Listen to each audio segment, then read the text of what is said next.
we doing, John? How are we feeling about these Vancouver Canucks? Better today. It's a roller coaster, man. It's a roller coaster. Every day. Have you told your friends in Edmonton they're finishing second? Have you let them know that?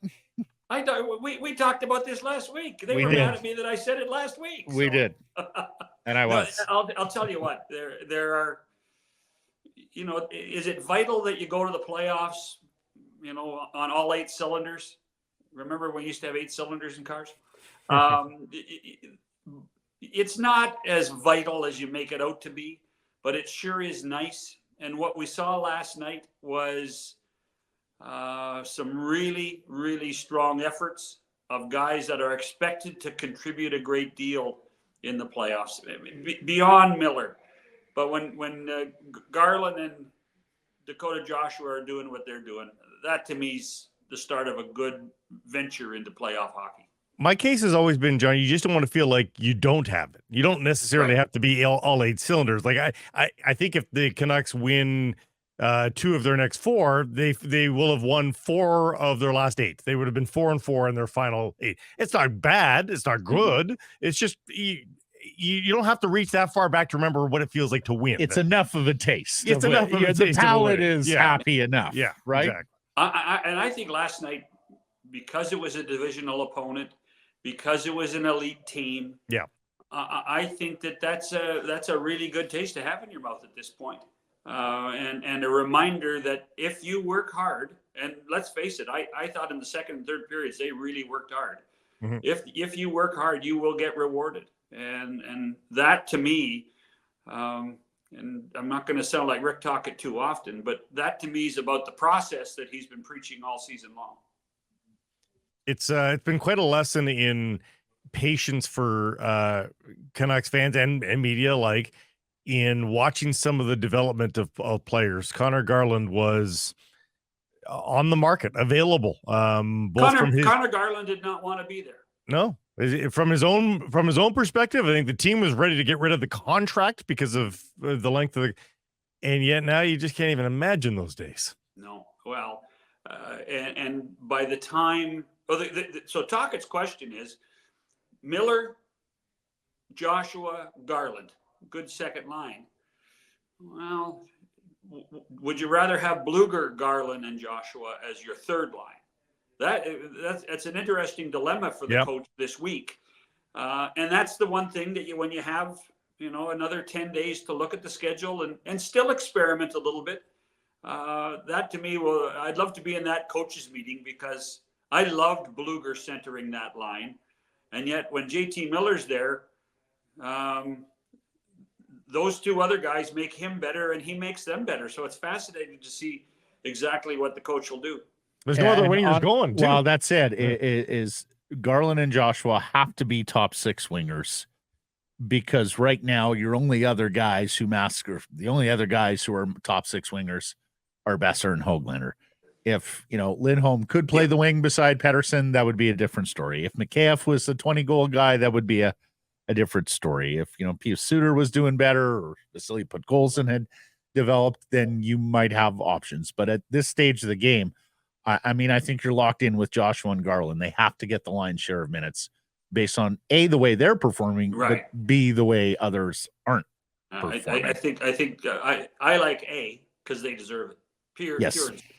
They deserve that opportunity, and it truly becomes a great story. And when you think about Joshua coming back and playing, he's still not 100%. He's going to get better over this next 10 days before the playoffs start too. And I think that he, in many ways, with all the great stars that are on the Vancouver Canucks, it's a guy like Dakota Joshua that becomes the personality of the hockey club. Mm-hmm. Let's ask you our poll question, and John, just so you have the correct information here. JT Miller with his 3-point night, 100 points. He becomes the 7th Vancouver Canuck to hit the 100-point mark, joining both Sedins, Pavel Bure, who did it twice, McGillney, Naslund, and Pettersson. And he is 14th all-time on Vancouver Canucks scoring with 399 points, but one of only 3 Canucks to average a point per game. You consider him one of the all-time great Canucks? too early. Too early. I'm still one of those guys that views team accomplishment as much as individual accomplishment. I'd like to see JT in a playoff series for this hockey club. We've had a little taste of it in the bubble, but I'd like to see more. He's certainly pointing in that direction. The one thing that I think that people in Vancouver have to be thrilled with is he's embraced the city, and not everybody does, and that to me is a big part of his success. Is he loves the fishbowl. He loves playing in the fishbowl, and you can see it every time he's on the ice. For the past 4 years, he is 10th in NHL scoring. I'm not sure how much he loved the fishbowl in previous No. years, but you're right. And but- same but- with but- Garland. but- You know, they're chanting his name last night, and he talks about, oh, this is one of the great things of playing in a big Canadian market. They weren't saying these things in previous years about Actually, the can market. I'm glad you brought that up, Matty. Madison Square Garden, you know, the upper balconies and the chants for players, you know, the Henriks when he played, all the great players that have played there and the fans there. I think what the fans in Vancouver have done this year has elevated so much of an appreciation for the fan base. You know, this is one of the toughest cities to play in the National Hockey League. And many, many times once the game was underway, there wasn't much reward for the players. But to hear the JT Miller chants, to hear the Garland chants, that tells me there's a passion and a belief. And gosh darn, just good old-fashioned fun at Rogers Arena. Yeah. And that's something that's been missing for a long time. And the fans deserve a ton of credit for creating that environment. Mm-hmm. There was some joking around at the All-Star game that JT Miller was maybe the odd man out, the odd orange with the apples, if you will, for the skills competition. Over Nikita Kucherov solved that problem. Over the last 4 years, he's 10th in NHL scoring, ahead of a guy named Sidney Crosby in the same amount of games played, basically. Yep. Guys like Jason Robertson, William Nylander, all behind JT Miller. Is he underappreciated in the league? Do people know what JT Miller's done over almost now a half decade? And for that matter, if you go back 5 years, so a full half decade, he's 11th in NHL scoring. So it's not much. It's funny. There's one place he's not underappreciated, and that's in New York. How many times have I talked to Ranger people or Ranger fans? Gosh, I can't believe we got rid of this guy. You know, and there were, you know, I don't know if you remember, but at trade deadlines past, when the Rangers were out searching for properties, they were saying, well, what about JT Miller? We'd love to have him back. I do think he's underappreciated. I do think it's the classic Western, the Western biases, the Pacific's time zone issues that we see all the time. But he's in good company when you think of Drew Doughty and Andrei Kopitar, right? A few of those great players. Yeah. But I also think that there were times early in his time in Vancouver, and you guys saw it more than I did, where he was his own worst enemy. And now it's coming together. So his edge, his opinions, his demand for perfection are now appreciated because the team's playing better. And so remember the night he yelled at the goaltender leaving the ice in Winnipeg? Yeah. Well, I think that would be appreciated now. I think that it doesn't happen like that now. But it doesn't happen like that anymore, John. Like, that's the beauty here. And they haven't had a ton of adversity this year, but, you know, back in March, they lost, or late February, they lost 5 straight games. Yeah. And it still didn't rear its head. Like, he's been able to channel it for good, if you will, rather than for evil. And I think that Rick Tocchet has a lot to say about that. Probably, I yeah. think there's a relationship that has really created a bond between the two gentlemen that helps that scenario. But the big test is coming, Blake. What happens if they're down 2-0 going on the road? Yeah. And that's, you know, like it's like every team that we see at this point that has made its impact in the regular season. Now, how do they make an impact in the playoffs? Because everybody starts at ground zero on the 20th of April. Well, and let's let's be clear about JT's tenure in New York, because we had a chance to talk to Alain Vigneault about that. And the first thing he said, Blake, if you remember, he said, I really like JT Miller. But Miller has since told the story that Vigneault went to him and said, look, you're going to be a great AHL player if you keep this up. You need to get a little more, a little more detailed, a little more professional, and all of those things. Wound up being traded to Tampa. And then when the Tampa trade to here happened, and full credit to JT, he said he had a come to Jesus moment. He looked in the mirror and went, okay, now a second team has traded me. I've got to do some things differently here. And he became a professional. And the other thing that I think helped him is that he was a veteran. I mean, not the most tenured veteran, but he was a veteran that came to a group with young players. And it was like, oh, they're looking up to me. Oh, like Elias Pettersson's asking for face-off advice, or we're working on face-offs with young centermen. I think because he's a bit of an old soul, I think, Miller. I think he got into the perfect scenario for him at that point in his career. It's a really good point. It also teaches every management team, maybe just be patient with some guys that we know you have skill, we know you have drive, and it doesn't necessarily come together when you're 22. It comes together when you're 26 or 27. And it's paid off for, and guys, I mean, did this organization have to make a choice between Horvat and JT? It's another great point. And there was lots of people that think they made the wrong decision. I think that they made the right decision in the end. Yeah, we haven't litigated that recently. But it's true. Several things have happened. Number one, JT has become a better defensive player, and JT has become a bona fide, no doubt about it, center iceman. And those were some of the things that we were litigating previously, that Bo was the more natural center iceman. Yeah. Now, poor penalty killer, but he was a decent matchup center at one point. And of course, Bo scored a lot of goals. But there was more high-end skill with JT, and I think they recognize that. There always was. He's and now I'll tell you what, I know it's ancient history now, but Miller's leadership during COVID, when the Canucks were so heavily hurt by COVID and they had the games suspended and then they wanted to play them on a Thursday night, it was Miller's voice that was the loudest about, hey, we can't play yet. You've got to give us a couple more days. And in the bubble, it was Miller's voice that got heard a lot. Yep. And I think that that's all part and parcel of this maturation and this growth of him as a person and a player that the Canucks are taking advantage of. I know you like to, at this time of year, John, look at if the playoffs started today. Well, if that was the case, the Vancouver Canucks would play the Nashville Predators. A thought or two on what that series could look like from your point of view? Scary because of UC Saros. They're a big, tough team. They can be physical. Their defense, Roman Josi and Ryan McDonough, is as good as there is in the National Hockey League.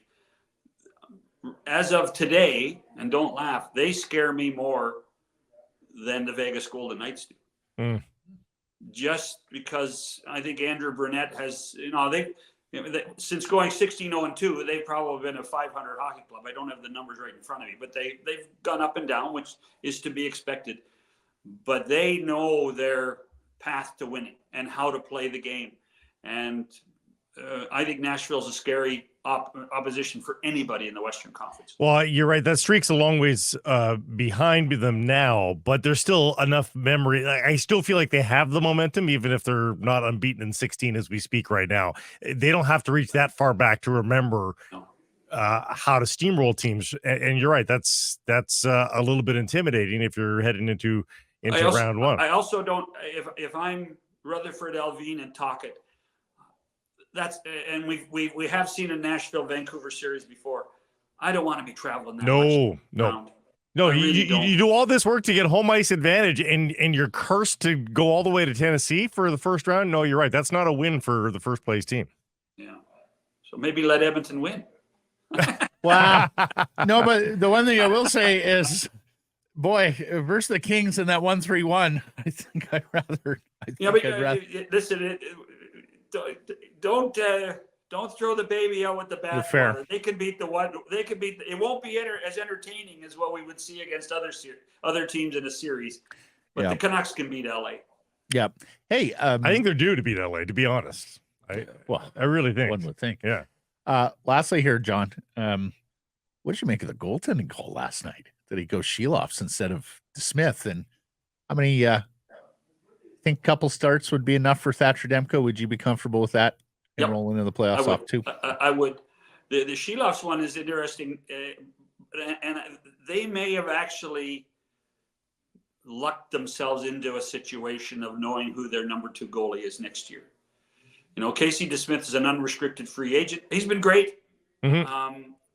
You know, this is probably the biggest workload in a short period of time that DeSmith has had in a while, from his time in Pittsburgh.